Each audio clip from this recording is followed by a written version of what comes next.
Praise lord అందరికీ. మొదటి సమూయేలు గ్రంథం 10వ అధ్యాయము చదువుకుందాం. అప్పుడు సమూయేలు తైలపు బుడ్డి పట్టుకొని సౌలు తల మీద తైలము పోసి అతన్ని ముద్దు పెట్టుకొని, యెహోవా నిన్ను అభిషేకించి తన స్వాస్థ్యము మీద అధిపతిగా నియమించి ఉన్నాడు అని చెప్పి ఇలాగు సెలవిచ్చెను. ఈ దినమున నీవు నా యుద్ధ నుండి పోయిన తర్వాత బెన్యామీను సరిహద్దులలో సెల్సాహులో నుండు రాహేలు సమాధి దగ్గర ఇద్దరు మనుషులు నీకు కనబడుదురు. వారు నీవు వెతకపోయిన గార్ధబములు దొరికినవని, నీ తండ్రి తన గార్ధబముల కొరకు చింతింపక నా కుమారుని కనుగొనుటకే నేనేమి చేతునని నీ కొరకు విచారపడుచున్నాడని చెప్పుదురు. తర్వాత నీవు అక్కడ నుండి వెళ్ళి తాబోరు మైదానమునకు రాగానే అక్కడ బేతేలునకు దేవుని యొద్దకు పోవు ముగ్గురు మనుషులు నీకు ఎదురుపడుదురు. ఒకడు 3 మేకపిల్లలను, ఒకడు 3 రొట్టెలను, ఇంకొకడు ద్రాక్షారసపు తిత్తిని మోయిచూ వత్తురు. వారు నిన్ను కుశల ప్రశ్నలు అడిగి నీకు 2 రొట్టెలు ఇత్తురు. అవి వారి చేత నీవు తీసుకొనవలెను. ఈలాగున పోవచ్చు ఫిలిస్తీన్ల దండు కాపు వారుండు దేవుని కొండకు చేరుదువు. అచ్చట ఊరి దగ్గరకు నీవు రాగానే స్వరమండలము, తంబూర, సన్నాయి, సితార వాయించు వారి వెనుక ఉన్నతమైన స్థలము నుండి దిగివచ్చు ప్రవక్తల సమూహము నీకు కనబడును. వారు ప్రకటన చేయొచ్చు వత్తురు. యెహోవా ఆత్మ నీ మీదికి బలముగా దిగివచ్చును. నీవు వారితో కలిసి ప్రకటన చేయుచుండగా నీకు క్రొత్త మనసు వచ్చును. దేవుడు నీకు తోడుగా ఉండును కనుక ఈ సూచనలు నీకు సంభవించిన తర్వాత నీకు మంచిదని తోచిన దాన్ని చేయము.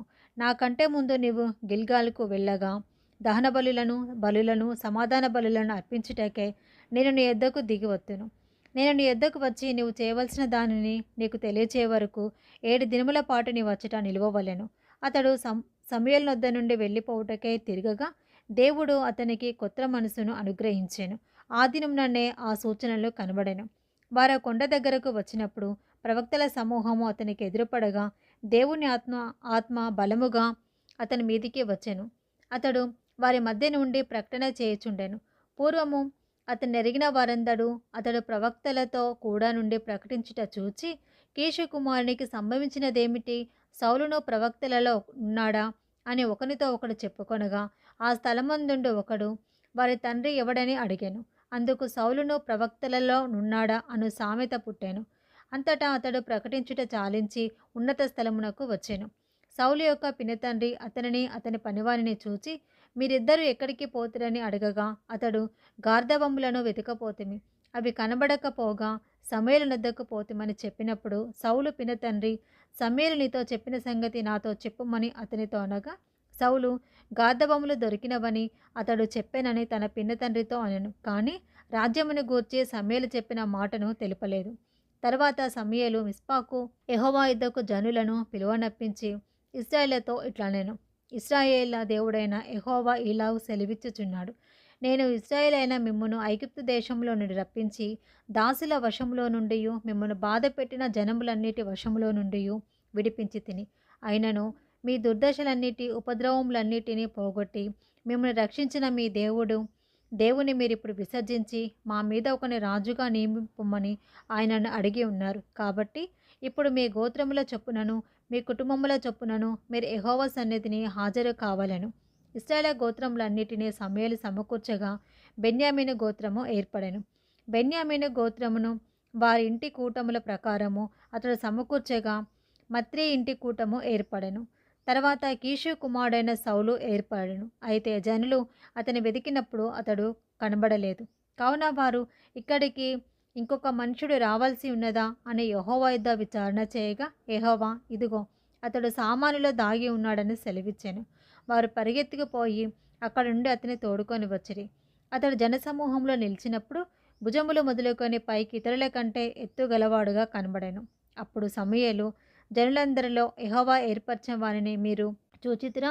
జనులందరిలో అతని వంటి వాడొకడునూ లేడని చెప్పగా జనులందరూ బొబ్బలు పెట్టుచు రాజు చిరంజీవి అగునుగాక అని కేకలు వేసిరి. తర్వాత సమూయేలు రాజ్య పాలన పద్ధతిని జనులకు వినిపించి ఒక గ్రంథమందు వ్రాసి యెహోవా సన్నిధిని దాన్ని ఉంచెను. అంతటా సమూయేలు జనులందరినీ వారి వారి ఇండ్లకు పంపివేశాను. సౌలును గిబియాలోని తన ఇంటికి వెళ్ళిపోయాను. దేవుని చేత హృదయ ప్రేరేపణ నొందిన శూరులు అతని వెంట వెళ్ళిరి.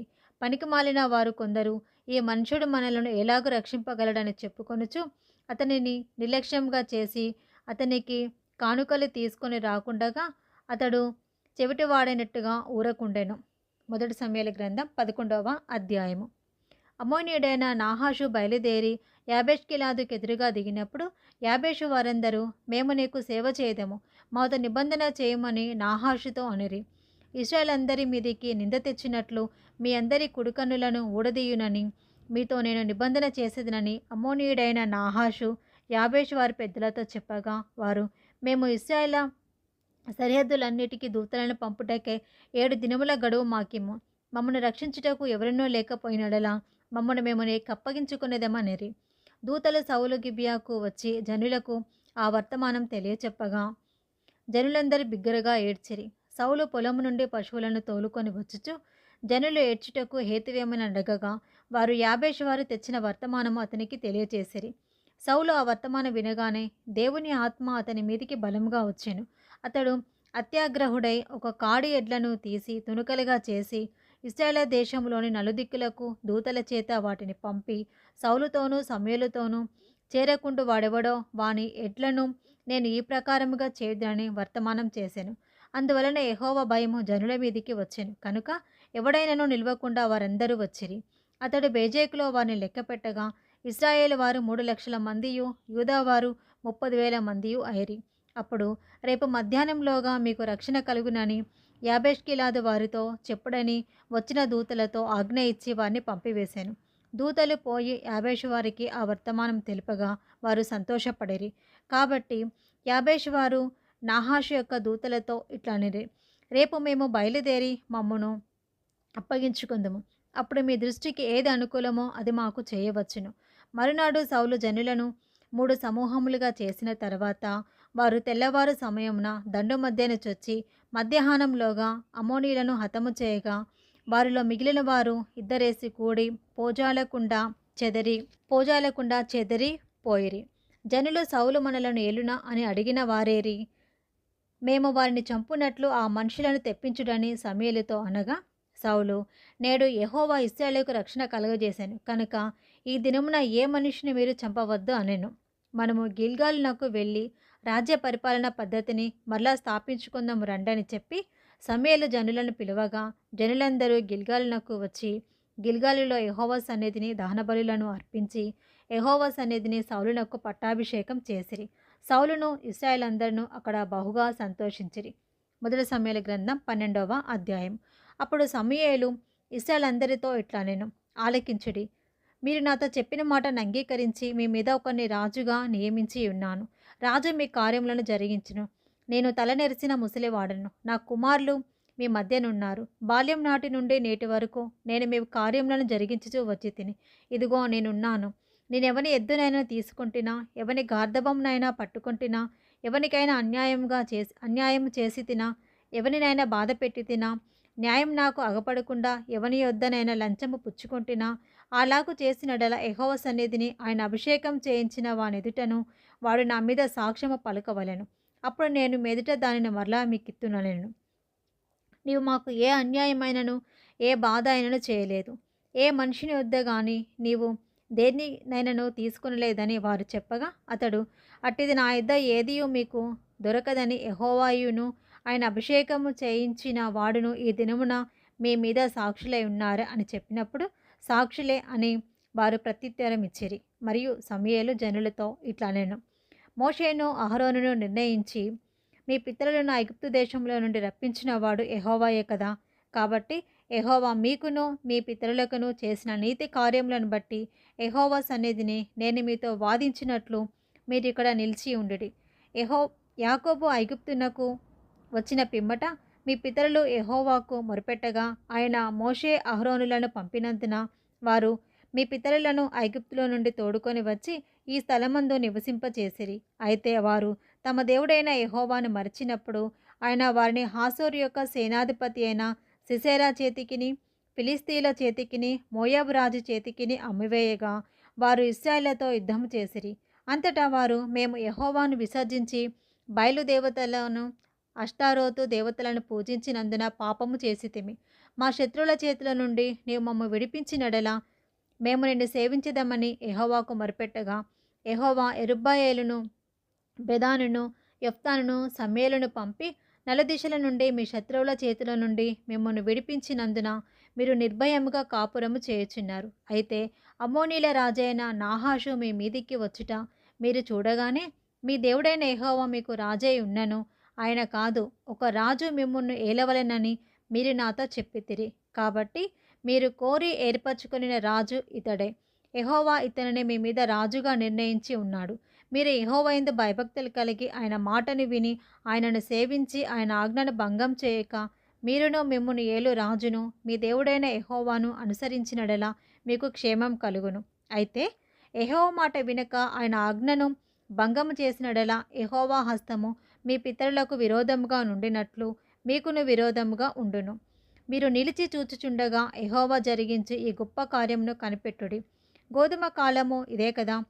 మీరు రాజును నిర్ణయింపమని అడిగినందుచేత యెహోవా దృష్టికి మీరు చేసిన కీడు గొప్పదని మీరు గ్రహించి తెలుసుకొనుటకై యెహోవా ఉరుములను వర్షమును పంపునట్లుగా నేను ఆయనను వేడుకొనుచున్నాను. సమూయేలు యెహోవాను వేడుకొనినప్పుడు యెహోవా ఆ దినమున ఉరుములను వర్షమును పంపగా జనులందరూ యెహోవాకును సమూయేలునకును బహుగా భయపడి సమూయేలుతో ఇట్లనిరి, రాజును నియమించమని మేము అడుగుట చేత మా పాపములన్నిటి మించిన కీడు మేము చేసితిమి. కాబట్టి మేము మరణం కాకుండా నీ దాసులమైన మా కొరకు నీవు దేవుడైన యెహోవాను ప్రార్థించుము. అంతటా సమూయేలు జనులతో ఇట్లనెను, భయపడుకుడి. మీరు ఈ కీడు చేసిన మాట నిజమే. అయినను యెహోవాను విసర్జింపకుండా ఆయనను అనుసరించుచు పూర్ణ హృదయంతో ఆయనను సేవించుడి. ఆయనను విసర్జింపకుడి. ఆయనను విసర్జింపువారు ప్రయోజనము మాలినవై రక్షింపలేని మాయా స్వరూపములను అనుసరించుదురు. నిజముగా అవి మాయయే. యెహోవా మిమ్మును తనకు జనముగా చేసుకున్నటకు ఇష్టం కలిగి ఉన్నాడు.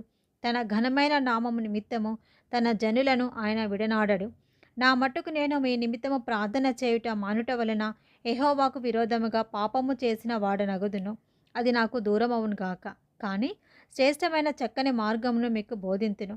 ఆయన మీ కొరకు ఎన్ని గొప్ప కార్యములు చేసినో అది మీరు తలంచుకొని మీరు యెహోవా యందు భయభక్తులు కలిగి నిష్కపటులై పూర్ణ హృదయంతో ఆయనను సేవించుట ఆవశ్యకము. మీరు కీడు చేయు వారైతే తప్పకుండా మీరును మీ రాజును నాశనమగుదురు. అండి. Praise the lord.